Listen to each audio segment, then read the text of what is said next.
Because 12 matches over 2 nights are not enough, we've got 12 prop bets to pick and win coming up next. Of course, the book added a bunch of props right before I was set to film, but we bet everything here on Betting WWE, so let's run through each of those on this bonus edition of Betting SummerSlam. These are the first prop bets of this new cycle, so I'll quickly mention that the props treated me rather poorly at WrestleMania 41 as I went 4-9 there, and that dropped my record to 25-17 for the entire cycle, which was 59.52%.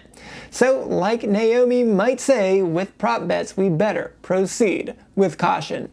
So let's get these started. We've got 12 props to do, so here are the night 1 prop bets. First, does Paul Heyman get speared or super kicked? Yes comes in at -175 for 63.64%, and no comes in at +135 for 42.55%. The odds go up if they make this the main event, as Triple H loves to fill up the tank for main events. But I don't think this will be the main event. But still, Heyman doesn't take a lot of bumps, but SummerSlam could be an exception to that since this is a pretty big show. And Reigns Superman punched him the night after WrestleMania, but his spear attempt was thwarted.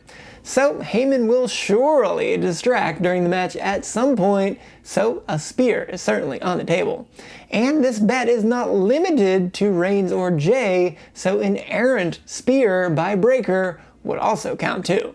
And it's also not limited to being during the match, so should Heyman cost the Bloodline members a win, they may get retribution right away.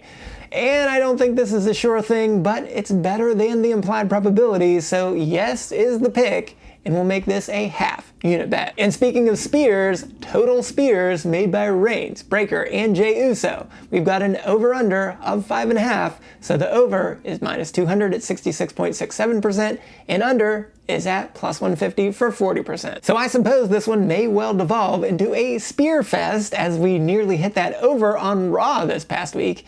And that does seem to be the right angle here, because we're also not limited to during the match, and we're not limited to just the combatants here. So yeah, pre and post match spears count, and Heyman getting speared, like in that last prop, would also count. So sure, let's say we see 6 or more spears here, so yes is the pick, and we'll also make this a half unit bet. Sticking with this match again, the total Tsunamis by Bronson Reed, the over-under on Tsunamis is 2. And this is a pick'em, so it's -120 for 54.55%, implied probability either way. So I think we get a Bloodline win here, so I don't think we'll get a post-match Tsunami, or 2 or 3 out of Reed, though those would also count here.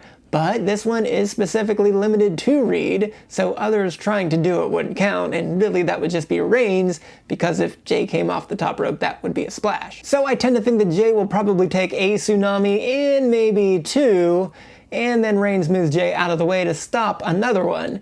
And I also think that 2 is the max for this particular match. But don't forget that the Braun Squad has an opportunity to turn around for more punishment later in the night to potentially get Rollins to cash in. So since this bet is not limited to the match itself, we strongly have to consider this pick as an over.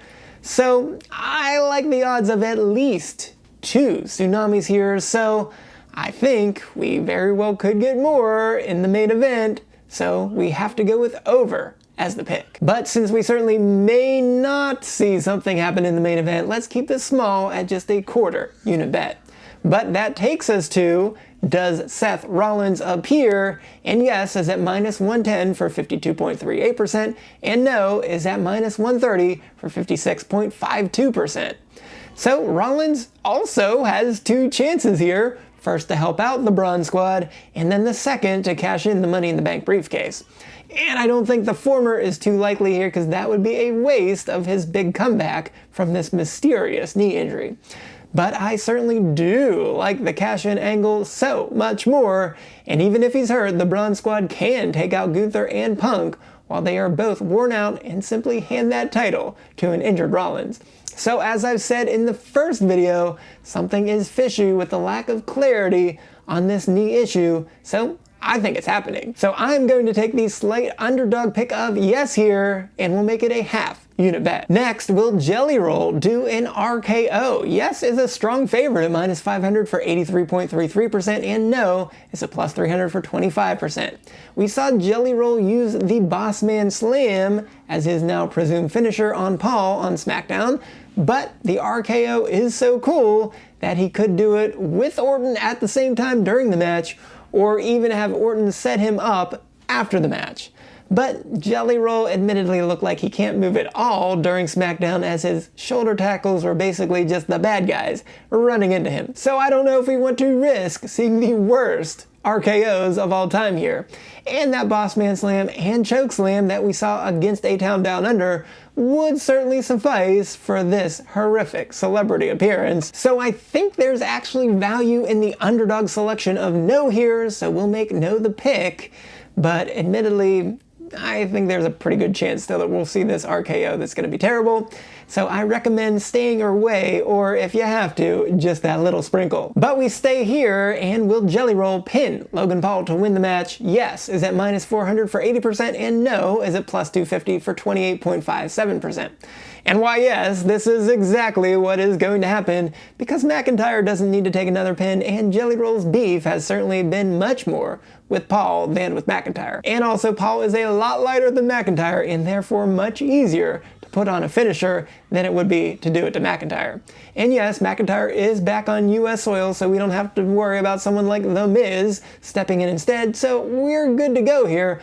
But I also want to point out, this bet has better odds than the match itself at minus 700, so if you can only make one bet, take this bet instead of the match itself. So we're definitely saying yes to this prop bet, and like the match itself, we're giving it a full unit bet. Next, will Karrion Kross use the lead pipe? Now, he actually called it a steel rod on Monday Night Raw, but you know, same thing either way, we're going to count it. Yes is at minus 110 for 52.38%, and no is at minus 130 for 56.52%. So there's no additional qualifier here on whether or not he has to connect on a swing, so this is a bit murky. So I don't love that to begin with. But I think Zayn gets the win here, and I also tend to think that Kross tries to use the pipe, but Zayn stops him and then uses it instead to get the win when the ref isn't looking. But this has been the overwhelming part of the story the last few weeks, so I don't see how the weapon is at least not introduced in some way. And that is enough for me to go with the underdog pick of yes here. So, for the lack of absolute clarity, definitely don't go more than just a quarter unit bet. So there's only one prop bet that is specific to night 2, and that is, will Cody Rhodes turn heel? This is a pick'em with yes at minus 120 for 54.55%, and no is at the same minus 120. So the problem here is that the book gets to decide what constitutes a heel turn. So if Cody simply doesn't hesitate and uses the title to hit Cena in the head, is that a heel turn? Well, you know the book doesn't like to lose, so they will probably be pretty stingy with admitting defeat here. If Rhodes wins, if they want something epic, this should be the way that they go here, but there's certainly no guarantee of a win.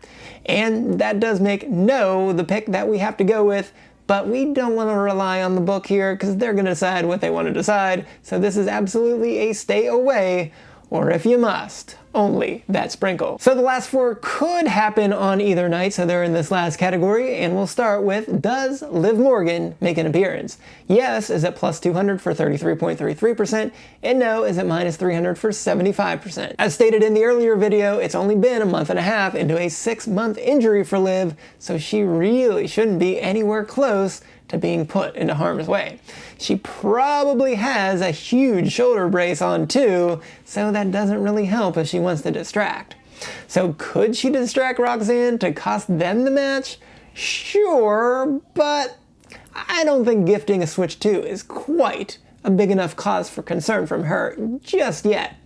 And I also don't see how or why she'd actually show up for Dom's match yet either. So while we absolutely want to see her, now is just not the right time, so no is the pick, and this is a half unit bet since she does get 2 cracks at this one. Similarly, will Bianca Belair show up? Yes is at plus 350 for 22.22%, and no is at minus 600 for 85.71%. Theoretically, she could show up to help Jade on night 1, but I see no reason for her to do that right now during the match, so the only chance there would seem to be that she walks out onto the ramp while Jade is celebrating winning this new title of hers, and then they have a stare down to start something up going forward. Also, theoretically, she could show up to cost Naomi her title on night 2, but I don't see that happening there either since we think Naomi's probably going to win. So perhaps they can explore that down the line, but with Stephanie already lined up for Clash in Paris, that just doesn't make sense to change things right now. But with no qualifier on her having to show up in the ring, showing up could actually just be a backstage interview. And since she was the ref between Jade and Naomi at Evolution, it seems they want to keep Bianca in our thoughts. So although it's reported she couldn't bend her fingers yet, well, that was a few weeks ago, so maybe she can now, and her return is more imminent than ever. So I guess that is enough to like the value in the underdog pick, so yes is the pick, and we'll even make it a half unit bet. Next, will El Grande Americano make an appearance? Yes is at plus 40 for 20%, and no is at minus 700 for 87.5%. We've now seen 2 versions of El Grande Americano within the matter of a few moments, who are both feuding with the LWO, so that seemingly doesn't make sense for them to show up either day. But then we had Dominic Mysterio show up to AAA, and he got himself added to the championship match at Triple Mania for AAA to try to win the Mega Championship. And that match already includes both El Grande Americano and Dragon Lee. So if Americano wants to interfere in this match to help set up that match, it at least makes a lot of sense for them to go that route. So while Styles doesn't need help to beat Dom, WWE is officially acquiring AAA, so why not? Let's let the Kross promotion begin right here. So I think this has better than the 20% odds that are in these lines, so why not? Let's go with another underdog pick of yes, and we'll give it a quarter unit bet. And lastly, the pervs at the book are going back to the well with does a female have a wardrobe malfunction? Yes is at plus 300 for 25%, and no is at minus 500 for 83.33%. Well, everyone went crazy at WrestleMania for Jade, but she openly admitted that she had on nipple coverings. And Tiffy was surely wearing them as well versus Trish at Evolution, or we would have had a lot of blacking out of the screen, but we didn't get any, so I think we're good to go there as well. So the bottom line here is that seems to now be the trend for the women, and as far as I know, and no, I do not really know, I'll say that Naomi is by far the favorite based on her recent attire at PLEs, followed by Charlotte and Rhea. But I guess we can rule out Jade and Tiffy based on what we saw on those matches, and we can pretty much guarantee that everyone else on the card is going to be pretty well covered to begin with. So this is the first time we have the chance to also bet no, so we are emphatically betting no. And indeed, we are willing to give this a full unit bet to stick it to the pervs at the book. Well, we mostly have to say yes or no, so go back and check out for yourself instead of having a very strange recap. But as always, remember never to bet more than you can afford to lose, and now we have 24 total bets for SummerSlam, which is a lot for us to keep a close eye on this weekend. But if your eyes missed both of my videos for the SummerSlam matches, make sure to go right on over here and check that out. And until next time, I am the SportsZu, and this has been a podcast that needs a new name.